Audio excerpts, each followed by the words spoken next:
하나님 말씀의 시간입니다.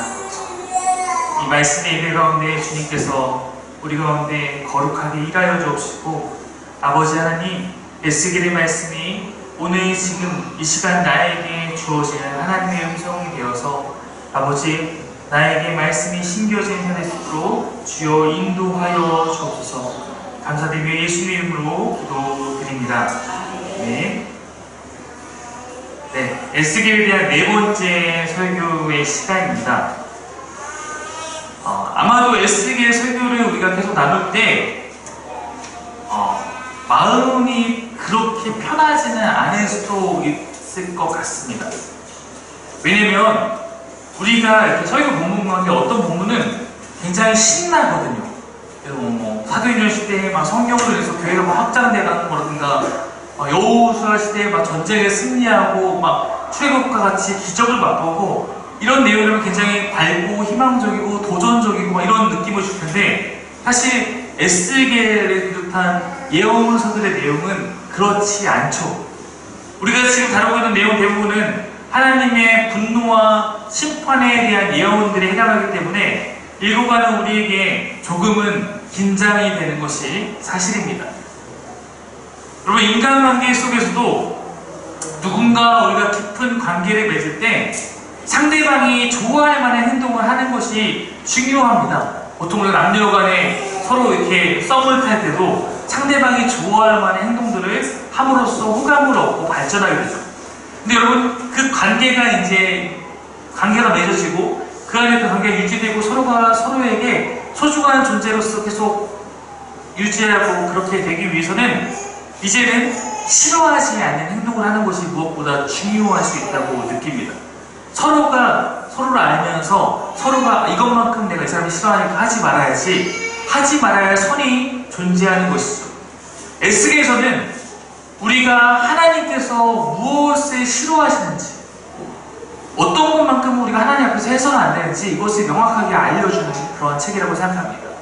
어느 때에 하나님께서 이제는 참지 않으시는지, 오래 참으시는 하나님이 참지 않고 심판을 하시는 이유, 우리가 에스겔 통해서 그것을 바르게 알고, 하나님이 이것을 기뻐하시는구나, 이렇게 이 삶을 깨닫게 되면 그것이 내 안의 기준이 되는 것입니다.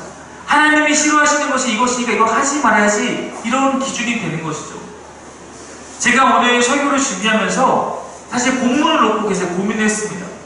두 가지 본문을 놓고 크게 고민했는데, 그 중에 결국 오늘 전하지 않기로 선택받지 못한 본문 중에 하나는 13장 본문입니다. 13장은 거짓 예언자에 대한 것이었어요.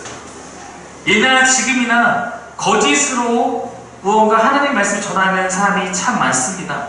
왜냐하면 거짓 예언자가 되는 것이 사람들에게는 조금 더 인기 있는 길이 되기 쉽기 때문입니다. 이 이스라엘의 마지막 때에 거짓 예언자들로 인해서 이스라엘의 영적인 위기 경보 시스템이 완전히 붕괴되었습니다. 이러한 자들은 하나님의 말씀이 하나님의 백성을 아까처럼 올바른 기준으로 세워지는 것을 방해하는 것이었습니다. 그런데 지금도 여전히 우리는 그러한 위험에 노출되어 있습니다. 거짓 예언자 중에서 정말로 아무것도 본인은 하나님과 관련이 없으면서 아예 사기를 치는 그런 사람들도 있을 것이고, 어떤 이들은 자신 또한 하나님의 계시를 받았다는 착각 가운데 자신이 하고 싶은 이야기를 하면서 이건 하나님이 준 거야라는 혼자만의 착각에 빠져서 이야기할 수도 있을 것입니다. 오늘날 수많은 설교자들이 하나님의 말씀이라면서 설교를 하고 있습니다. 지금 바야흐로 설교의 홍수 시대입니다. 교회를 굳이 가지 않아도 우리는 수많은 설교를 쉽게 접할 수 있습니다. 그러나 이러한 상황 가운데 우리는 말씀 앞에 오히려 고갈될 수 있습니다. 여러분, 가뭄이 심할 때 가장 큰 고민은 마실 물이 없어서 목마른 갈증입니다. 아이러니하게 홍수가 났을 때도 가장 큰 고민은 뭔지 아십니까? 목마른 물, 마실 물이 없어서. 물은 많은데 정작 마시는, 생명을 얻게 하는 생수는 절대적으로 부족하기 때문입니다.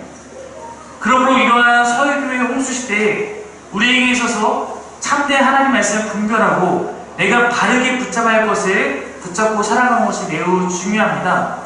말씀이 내 삶의 기준인데 기준 자체가 만약에 잘못되어 있으면 나는 결코 하나님이 원하시는 모습으로 살 수 없기 때문입니다. 그러므로 설교를 들을 때 우리는 반드시 생각하면서 들어야 합니다. 만약에 설교 듣다가 의문이 생기면 확인하고 물어야 합니다. 설교하는 설교자는 통로일 뿐입니다. 설교자는 진리가 아닙니다. 하나님께서 우리에게 주신 말씀이 진정으로 우리에게 원하시는 것, 그것에 항상 집중하고 그것을 갈망함으로 인해서 나의 영적 목마름이 채워질 수 있도록 여러분 스스로도 깨어 있어야 합니다. 이것이 일단 제가 오늘 짧게 나누는 첫 번째 포기한 본문의 내용입니다. 오늘 우리가 나누는 메시지는 그러므로 이제 그 기준이 무엇인지를 좀 더 명확하게 하는 본문을 정하여 전하고자 합니다. 오늘 메시지도 위로의 본문은 아닐 수도 있습니다. 그러나 여러분, 좋은 의사는 아파서 온 환자에게 무조건 괜찮아요, 아무 문제 없어요, 날 거예요 이야기하지 않는 것처럼 이스라엘이 영적으로 사회의 정의에서도 멀어질 때 그들의 잘못된 모습에 대해서 정확하게 진단하고 경고하고 고치라고 얘기하는 것은 너무나 당연한 것입니다. 이것이 어쩌면 사랑하는 것이죠. 하나님의 진노가 가득한 그 상황에서도 오로지 거짓 예언자들은 평안하라, 지금은 괜찮다라고 이야기했습니다. 그로 인해 많은 사람들이 자신들의 잘못된 부분을 돌아보지 않았습니다. 여러분도 그저 여러분을 위로하고 축복하는 그런 설교에 너무 기대지 마시기를 바랍니다. 듣기에 좋고 삼키기에 닿을 수 있는 설교들이지만 여러분의 영적 건강함을 해칠 수 있습니다. 적어도 에스겔에 나타난 심판의 메시지를 하나님께서 우리에게 말씀의 본문으로 주신 건 이 시간들이 우리가 철저히 우리의 모습을 진단할 수 있고 또한 잘못된 것이 있다면 돌이킬 수 있는 그런 기회로 주신 거라고 믿습니다. 그 13장 뒤에 보면 15장에 보면 에스겔이 포도나무 비유로서 다시 한번 이스라엘 가르치는 내용이 나옵니다. 이스라엘에서 포도나무와 무화과 나무는 성경 개념이 굉장히 많이 등장합니다. 여러분, 보통 우리 교회는 그러지 않는데 설교 단상에 보면 앞에 항상 포도나무 이렇게 무늬가 있죠. 근데 포도나무는 하나님의 평안함과 축복의 이상적인 상징이기 때문입니다. 그래서 포도나무와 무화과 나무 아래에 앉아서 평안히 쉬는 것은 평화와 풍요를 상징하는 그런 그 당시의 이해였습니다. 또한 이스라엘 자체를 하나님께서 포도나무라고 지칭하는 경우가 구약에 많이 있습니다. 포도나무는 즉 이스라엘이라는 나라를 빗댄 것이기도 합니다. 에스겔은 15장에서 포도나무에 열매가 있을 때 가치가 있는 것이지 열매가 없는 포도나무는 불에 던진 땔감이 될 뿐이다 라고 경고하고 있습니다. 즉 포도나무에게 포도나무의 열매를 당연히 나무를 심은 주인은 기대해야 하는 것입니다. 열매를 먹기 위해서 포도나무를 심고 가꾸는 것입니다. 하나님께서 이스라엘 백성들을 이 땅 가운데 세우실 때, 또한 우리 교회와 우리 이 시대의 하나님의 백성들을 이 땅 가운데 세울 때 하나님께서 반드시 그 열매를 기대하신다라는 것입니다.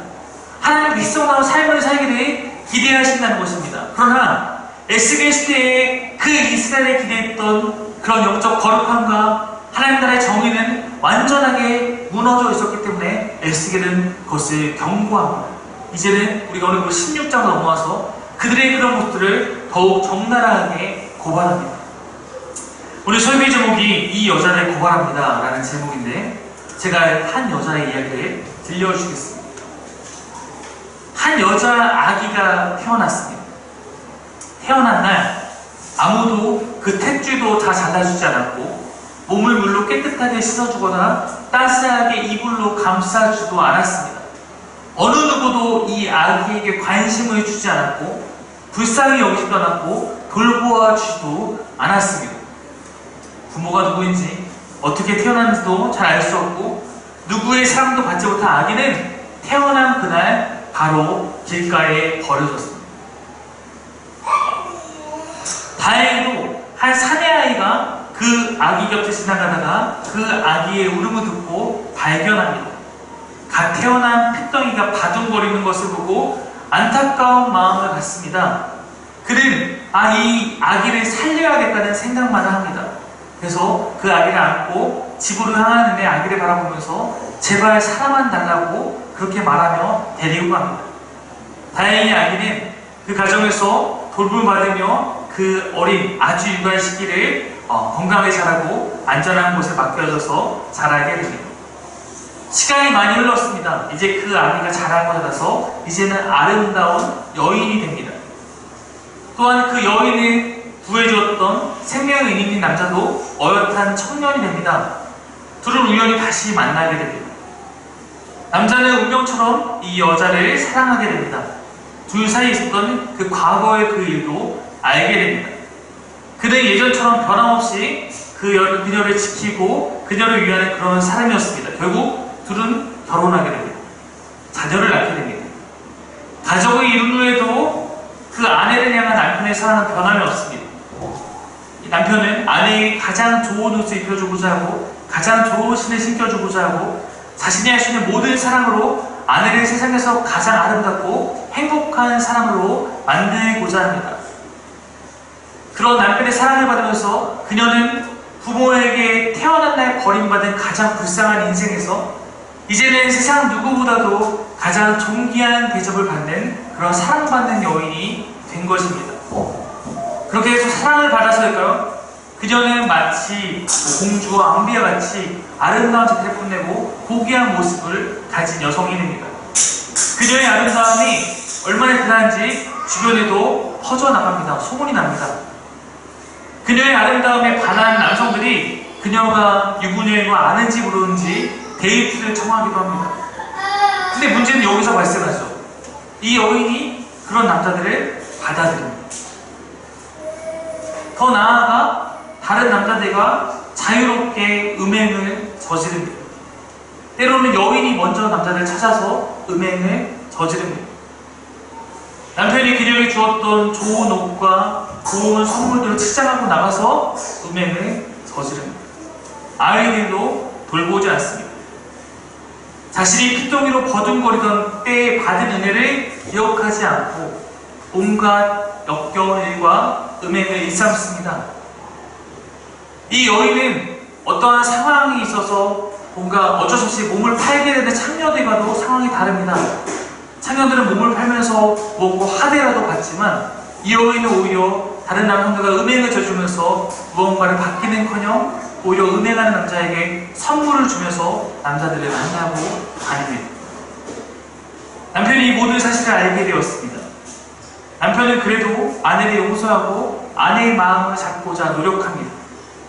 그녀를 달래고 다시는 그러지 않겠다는 약속도 받고 그녀가 돌이켜서 이 방탕한 생활을 멈추고 다시 돌아와 주기를 바랍니다. 그러나 그녀는 남편과의 약속도 맹세도 하찮게 여기며 어겨버립니다. 여인은 아내로서 엄마로서의 의무를 다하지 않습니다. 사태가 더욱 심각해져서 자신의 아이들조차도 자기의 삶에 걸림돌이 된다고 여기고 자신의 내연함들과 공모하여 아이들을 죽입니다. 결국 남편은 이제는 더 이상 아내를 용서하지 않도록 마음을 먹고 그녀를 향한 복수의 계획을 세웁니다. 마치 인생극장 혹은 영화의 한 부분과 같은 이 이야기는 에스겔 16장의 내용입니다. 에스겔 16장의 내용을 우리가 이해하기 쉬운 형태로 옮겼지만 내용은 거의 바꾸지 않고 그대로 옮긴 것입니다. 에스겔 16장은 오히려 제가 표현한 것보다 더 수위 높게 이 여인의 방탕함을 표현하고 있습니다. 차마 설교로 담기 어려운 내용도 있습니다. 이 여인은 바로 이스라엘 백성을 상징합니다. 이 여인을 사랑하는 남자는 여호와 하나님. 16장이 이렇게 시작하죠. 1절부터 3절까지 한번 보겠습니다. 한번 같이 한번 읽어볼까요? 시작.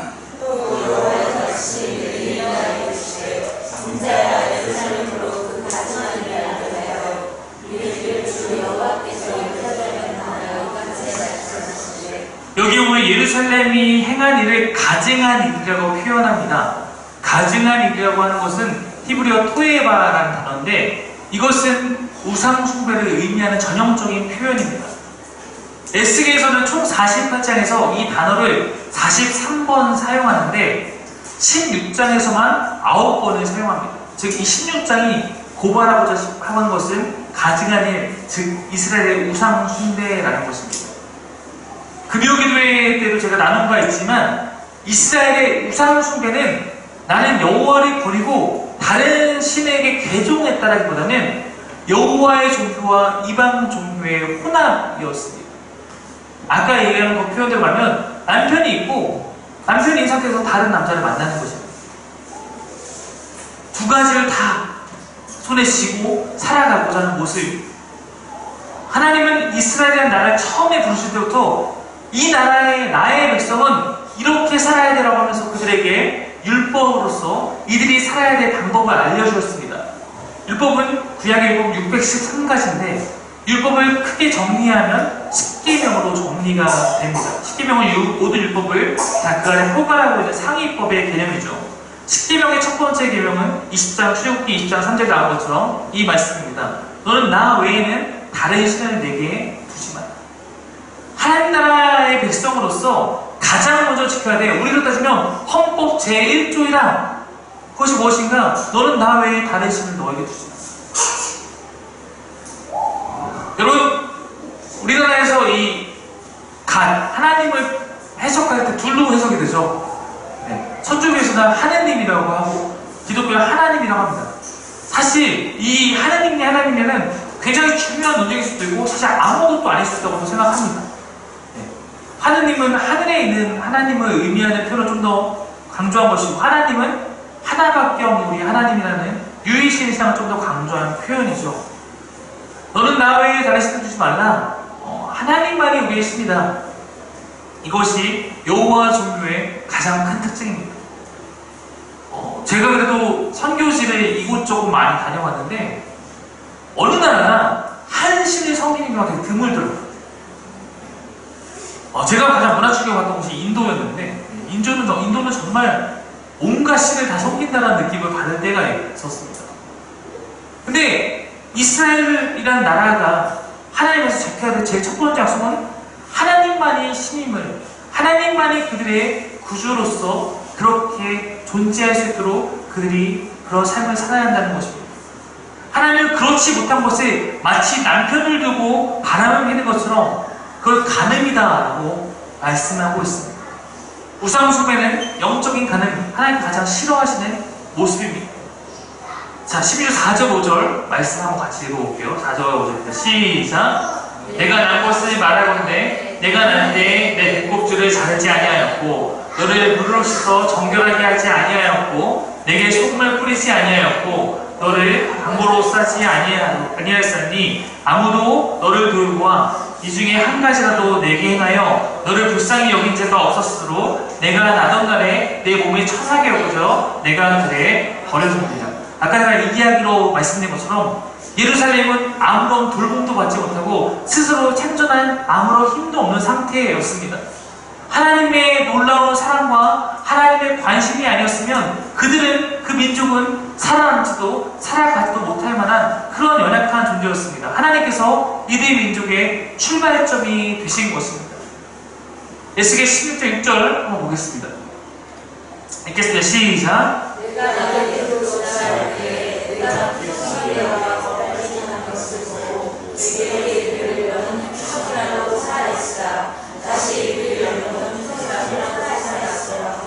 그런 이스라엘을 바라보면서 그들이 막 발짓하며 살려달라고 하는 것을 보고 하나님께서 그들에게 명하여서 너는 핏투성이라도 살아있으라 라고 명령하십니다. 하나님께서 살아있으라 명령하신 것은 내가 너희를 살게 해주겠다는 약속과도 같습니다. 하나님은 이러한 이스라엘을 돌보셨고 하나님이 이런 돌봄을 위해서 이스라엘은 작고 연약한 모습이지만 나라로서 자라나게 됩니다. 7절입니다. 읽겠습니다. 7절 시작! 내가 너를 물에 피같이 만들었더니 내가 크게 자라고 쉬지 않으며 물건이 필요하고 내게 어디서 나타났으나 내가 여전히 벌거벗지 않으리라. 이스라엘은 그 하나님 돌봄 속에서 자라납니다. 생존을 알 수 없었던 그런 아기와 같은 모습에서 이제는 여성으로, 여인으로 자라납니다.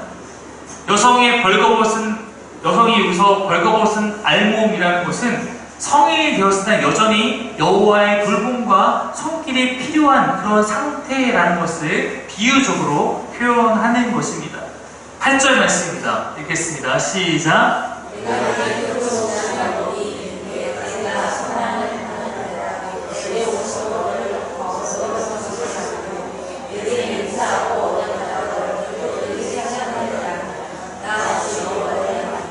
여호와 앞에서 그런 이스라엘을 사랑하시고 그의 부족함과 연약함을 하나님의 옷으로 덮어서 가리고 채우시며 맹세하고 언약해서 하나님께 속한 백성이 되게 하시니 이것은 마치 남녀가 결혼의 관계에 들어간 것처럼 여호와 하나님과 이스라엘이 그렇게 언약으로 맺어진 관계가 되었다는 것을 의미합니다. 이것은 실제로 구약에 자주 표현하는 그런 표현들입니다. 들판에서 생존을 알 수 없고 벌거벗은 몸처럼 도움이 필요한 이 백성을 하나님이 선택하시고 그들의 하나님이 되어주신 것이죠. 신명기 7장 7절에 보면 이런 말씀이 있습니다. 여호와께서 너희를 기뻐하시고 너희를 택하심은 너희가 다른 민족보다 수요가 많기 때문이 아니라 너희는 오히려 모든 민족 중에 가장 적으니라. 지난주에 제가 우리가 이스라엘과 그 당시 열강류대의 역사를 막 설명했습니다. 이스라엘은 매우 작고 연약한 나라였습니다. 그러나 그들의 그러한 연약함이 오히려 하나님께서 그들을 택하시고 그들 가운데 그들이 하나님이 되시기로 결정한 이유가 되었습니다. 늘 그렇듯 우리의 연약함은 하나님의 강함을 의존하게 되는 근거가 되고 우리가 하나님께 의존하며 살아갈 때 하나님은 그 백성 가운데 일하여 주십니다. 반대로 내가 스스로 강하다 여기는 자는 하나님을 찾지 않는 경우가 많고 그들에게 하나님은 회방꾼이나 귀찮은 존재로 취급받게 되는 경우가 많습니다. 하나님은 그런 자들의 하나님이 되어주시지 않습니다. 우리가 하나님의 백성이 된다는 것은 이제 하나님의 자녀이기 때문에 쪽팔리게 세상 가운데 두 손 들고 항복하고 세상 가운데 무릎 꿇어서는 안 되겠지만 하나님 앞에서 우리의 두 손과 우리의 무릎은 부끄러움이 아니라 주님을 찾는 간절함인 것입니다. 주님은 그렇게 두 손 들고 나온 자, 주님 앞에 무릎 꿇는 자의 하나님이 되어주시는 것입니다. 이 여인도 그런 하나님의 손길 안에서 이제 더욱더 아름다워집니다. 13절 말씀입니다. 읽겠습니다. 시작. 이가 쓰시라 근근으로 장식하고 가는 벼와 옷이와 수송으로 되며 또 고 밀가루와 꿀과 기름을 머금고 그게 높고 홍하여 왕의 지혜에 올라간다. 어떻게 보면 하나님은 왕이십니다. 세상의 왕이신데 아까 이스라엘 보잘것없는 존재지만 하나님께서 거두고 사랑하시고 돌보셔서 이제는 이들이 하나님의 사랑에 걸맞는 대상으로 왕이신 하나님의 어떻게 반려자로 왕으로서 하나님의 사랑의 대상으로 그렇게 인정을 받습니다. 성경은 실제로 하나님 예수님을 신랑으로 표현하고 그의 백성들을 신부로 표현하는 경우가 많이 있죠. 교회는 하나님의 신부입니다. 그분의 사랑의 대상이라는 표현입니다. 15절 말씀을 보겠습니다. 읽겠습니다. 시작. 그러나 내가 너희의 사랑을 믿고 내 영성을 가지고 그날까지 지나가는 모든 자와 더불어 나를 안식하고 내 몸이 그들의 소식이다. 그러나 여인은 자신에게 이제 있는 그러한 화려함과 그러한 아름다움의 명성을 갖고 오히려 자기의 뜻대로 행하며 살아가는 것입니다. 스스로 강하다 여기는 자들이 하나님을 찾지 않는 것과 같이 이제는 화려하고 인기가 있고 명성을 누리게 된 여인은 하나님의 마음을 스스로 배반하여서 행음하고 음란한 죄를 향해 나아갑니다. 이것은 이스라엘 백성들이 다른 신들을 섬기게 된 것을 의미합니다. 실제로 이스라엘은 유목민족으로 살 때는 정말 아무것도 아니었죠. 그들이 가나안 땅에 들어와서 살아가면서 이들은 조금씩 부강해지기 시작합니다. 아시다시피 다윗과 솔로몬 시대에는 주변에도 널리 알려진 유명하고 영향력 있는 나라가 됩니다. 특별히 부강했던 가장 전성했던 솔로몬의 시대 때는 많은 나라가 그의 지혜를 듣기 위해서 방문할 정도입니다. 근데 이 가장 부강한 솔로몬의 시대에 가장 많은 우상이 이스라엘에 들어오게 됩니다. 여러분, 우리도 잘 생각해야 합니다. 내가 잘 되고 있을 때, 내게 무언가 힘이 있을 때 내가 인기가 있고 내게 영향력이 있을 때 세상이 말하는 너 잘 나간다, 너 되게 좋겠다, 성공의 가도를 달리고 있을 때 그때가 우리에게도 가장 큰 신앙적 위기입니다.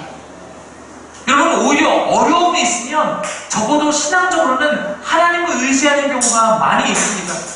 그러나 내가 교만할 때 내 마음에 하나님의 자리는 사라지게 됩니다. 여러분, 목사로서 성도님들을 위해서 성도를 생각하면서 기도할 때 참 곤욕스러운 부분이 있습니다.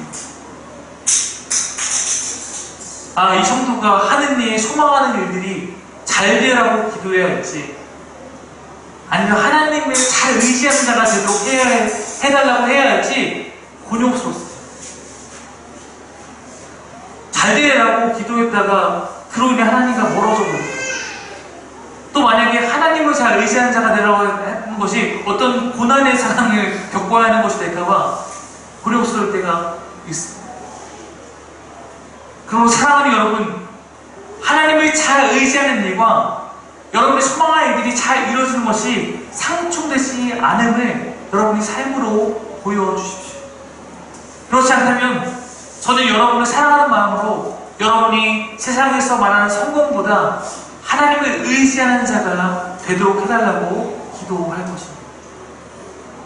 17절, 18절 말씀을 함께 보겠습니다. 읽겠습니다. 시작.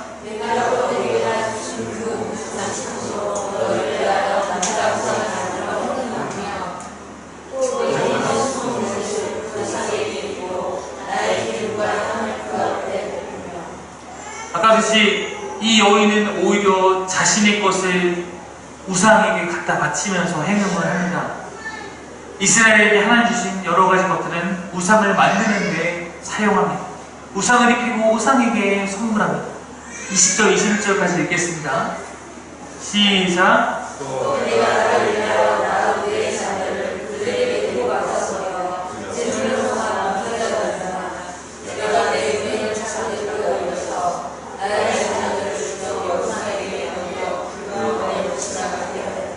아까 제가 이야기를 가득하면서 이 여인이 자녀를 내연남과 동조해 죽였다라고 얘기했는데 이 부분을 의미한 것입니다. 하나님과 우리 사이의 이 자녀에 대한 고발은 분명히 어떤 부분에 대한 상징일지 조금 설명할 필요가 있겠죠. 우상의 산당에서는 단순히 종교적인 배반만 있었던 것이 아닙니다. 이것은 당시 행했던 어린아이 희생제사에 대한 고발입니다. 실제로 예루살렘에는 흰놈의 골짜기라고 있는데 그곳에서 사람들은 자신의 아들과 자신의 딸을 불살라 제물로 드리곤 했습니다. 이해가 잘 안 되시죠? 근데 여러분, 우리가 잘 알고 있는 심청이 이야기가 사실 무슨 얘기입니까? 이신제사 이야기입니다. 신에게 딸을 드려서 아버지가 눈을 고침받는 그러한 이야기입니다. 옛날 그 시대의 샤머니즘이 지배한 땅에는 이런 일들이 너무나 많이 있었습니다. 불과 100년 전 인도에서 선교를 했던 선교사님의 기록을 보면 한 아이가 두 아들을 데리고 갑니다. 어디 갑니까? 나의 신에게 예배드리러 갑니다. 한 아이는 절름발이고 한 아이는 건강한 아이 데리고 갑니다. 다시 선교를 봤더니 시간이 흐른 후에 절름발이 아이만 데리고 엄마가 지나가는 거예요. 왜 아들이 아까 아까 두 명인데 한 명만 있습니까?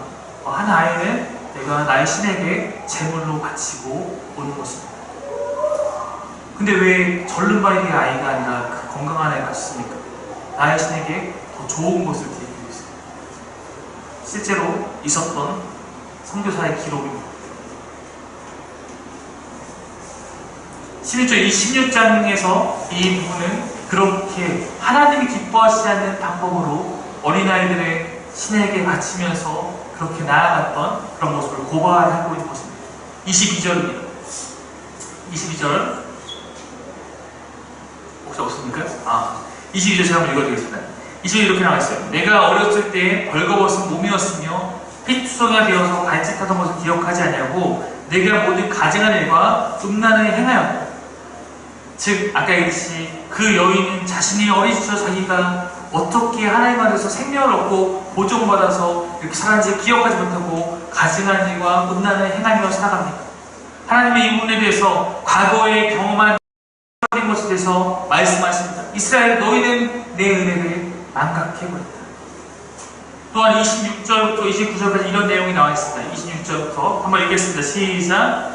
가치가 큰 내 이웃나라 애굽 사람과도 음행하되 심히 음란히하여 내 진노를 듣도다. 내가 의욕이 차지 아니하여 또 아수르 사람과 행음하고 그대가 행음하고도 아직도 부족하게 여겨 장사하는 땅 갈대아까지 심히 행음하되 아직도 족한 줄을 알지 못하였느니라.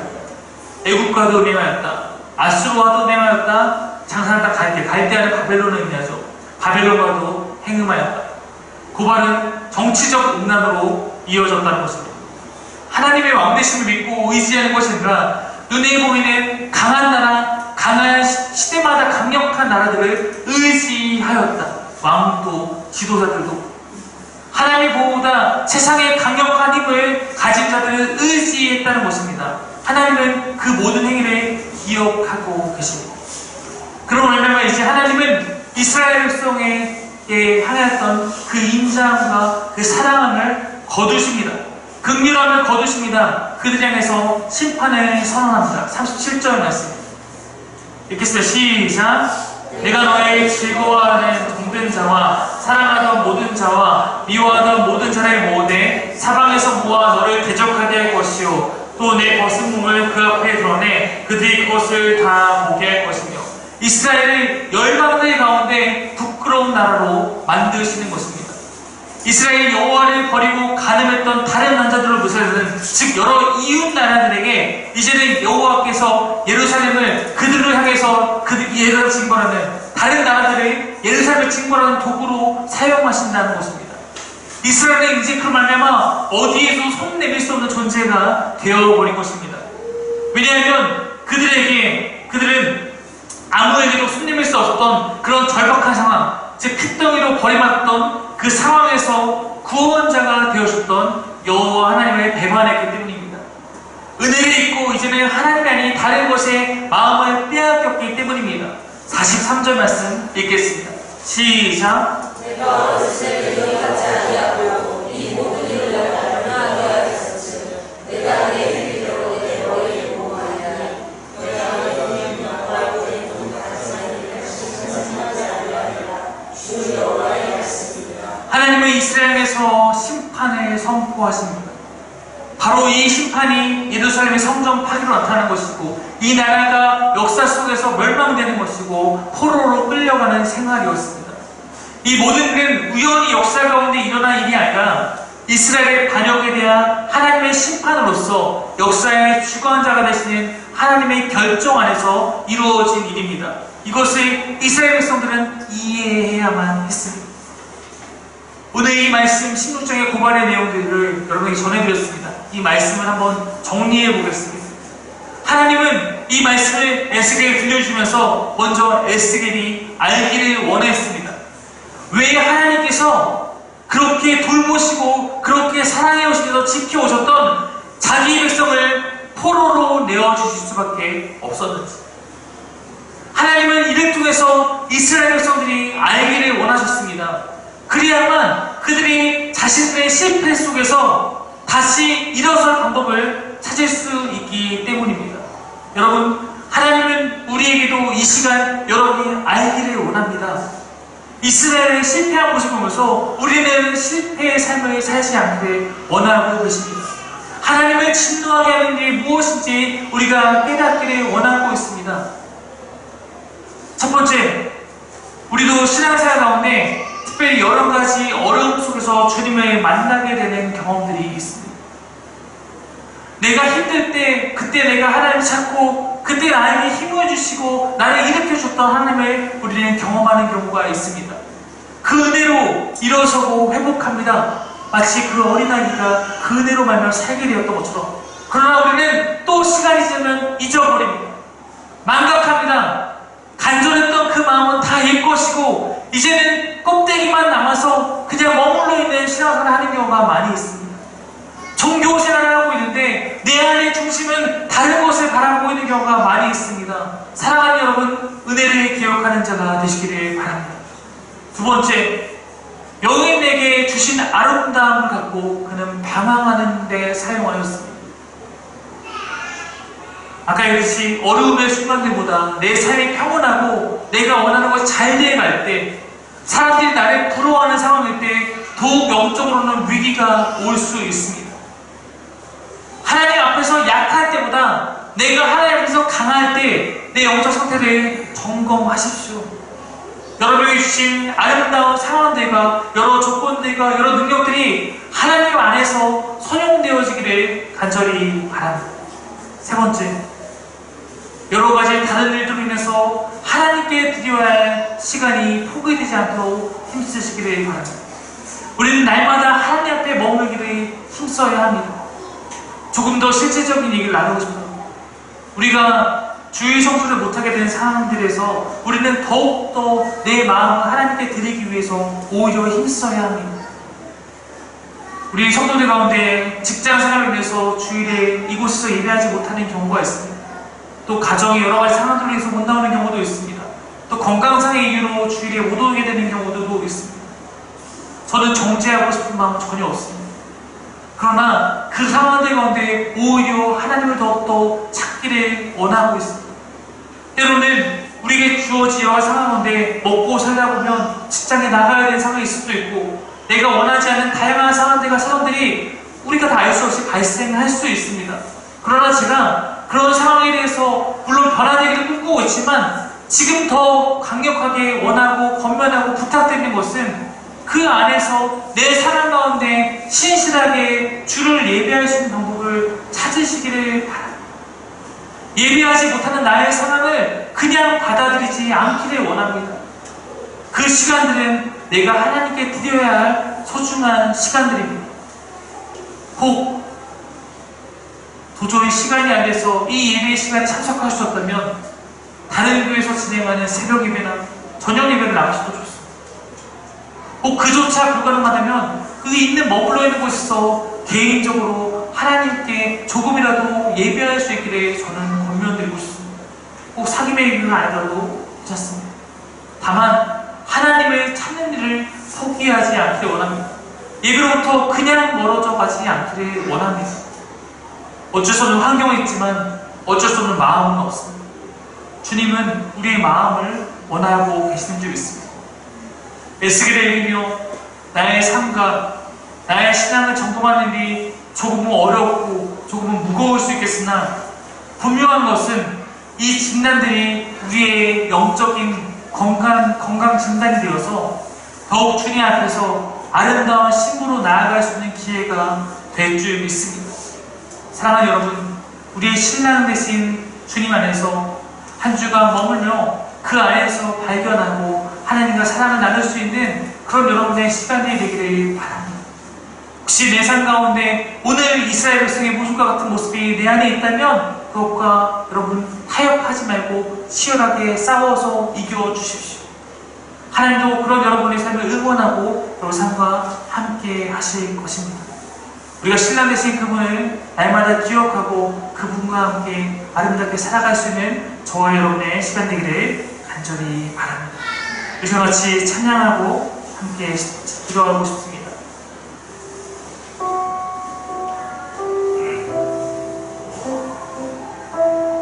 우리 이 찬양 아실지 모르겠습니다. 가사가 굉장히 단순한데 예수님만의 더욱 사랑, 날이 갈수록 더욱 사랑, 고난이 와도 더욱 사랑, 내 삶의 고백 더욱 사랑, 주님 한 분만 더욱 사랑, 그 무엇보다 더욱 사랑, 그 누구보다 더욱 사랑, 내 영의 고백 더욱 사랑, 나 사는 동안 더욱 사랑, 숨질 때에도 더욱 사랑, 저 천국에서 더욱 사랑, 신부의 고백 더욱 사랑, 이런 내용.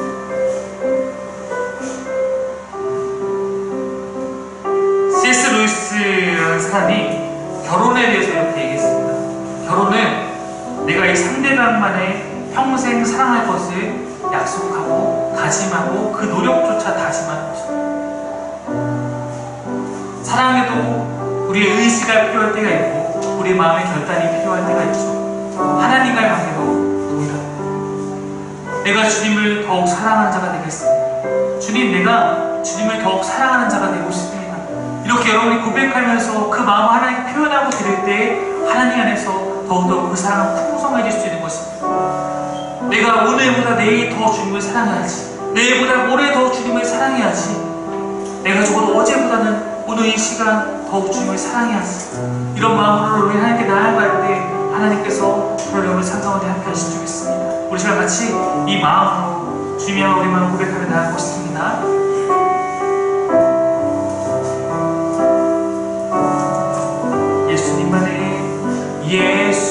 예수님만이 더욱 사랑 날이 갈수록 더욱 사랑 고난이 와도 더욱 사랑 내 삶의 고백 더욱 사랑 예수님만이 더욱 사랑 날이 갈수록 더욱 사랑 고난이 와도 더욱 사랑 내 삶의 고백 내